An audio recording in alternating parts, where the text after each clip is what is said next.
1, 2, 3, FCA! Okay, so working from this position, when I get in here and I'm coming here, this guy knows what I'm looking for. I'm looking to step across, get my hips in and go for a throw. So he's smart to that. He's going to re-step to the outside, okay? To block me getting in and under. And his weight's back now. If I try and get across, he's just going to take me backwards. So I'm going to bring him around to get him stepping and get his weight loaded here. I'm going to drop down and turn once into ground. It's important here at this point that I keep my elbows to the inside and I can move straight into passing his guard. I don't want to drop down into a triangle and I don't want to give him a chance to close that guard up and maybe have to work. So that was my first option from this space. My second option from this same situation. If he steps around me, I bring him around, but this time he's kind of driving into me more. So I'm not confident I could drive him up and over. I'm going to step across with this foot. I've got to keep this arm locked. I'm going to step, sit, just drive him over. Come up to the top position. So the first one, if I feel his weight going backwards. Second one, if I feel him driving into me. And of course, at any moment when I'm here, if he isn't reacting at all, I step through and go into my hip throw. So that was my basic, nice three-way option from that same setup.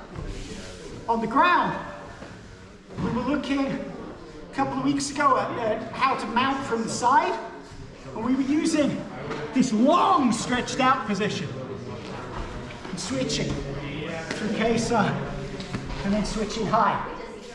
Okay? The alternative to that long is to stay close and tight. You see this a lot no-gi, you see this a lot MMA, where there's like a lot of slipperiness going on. The mistake some people make is they feel they've got to squeeze.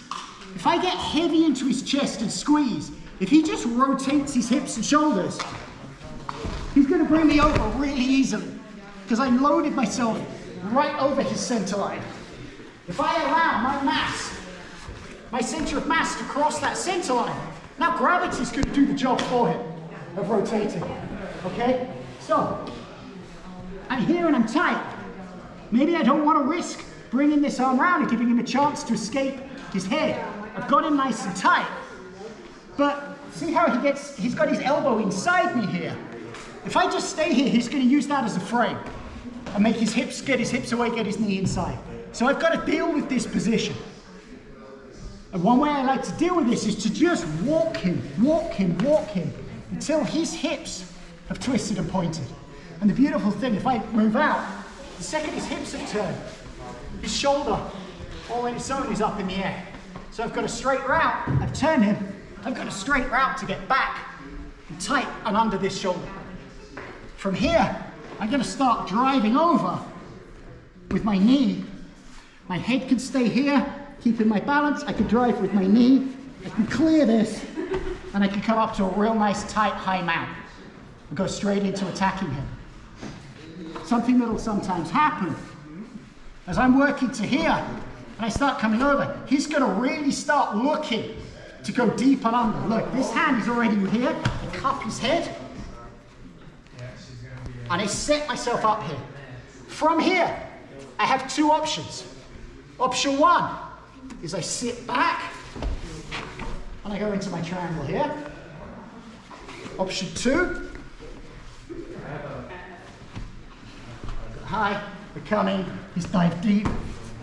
Option two is I bring my knee to the ground. I bring this in tight, and I do my triangle mounted.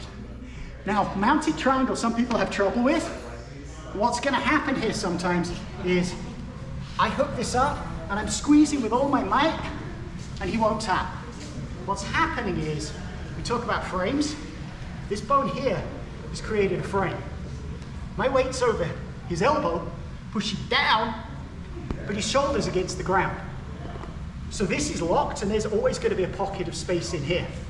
However hard I push down. So I can completely burn my legs out, pushing down, It's uncomfortable. He's going to have trouble checking for traffic driving home, but it's not going to put him to sleep. What I want to do is I want to turn my hips, just the same as when I'm doing a regular triangle. I want to get my hips at an angle to him. I want to get here, and I turn my hips. When I turn my hips and I drive that across, this motion is finishing that triangle for me. It's not a squeeze through my legs, it's a drive off my hip. So that's the trick to finishing this mounted triangle, same as with a regular triangle, is to change the angle. Drive across. I can't push this straight down without snapping this bone. That's a lot of force to do that, and that's a pretty permanent solution. But if I could twist, I'm going to drive this across, and that's going to tighten everything up for my triangle. Thanks for helping me out. Good training.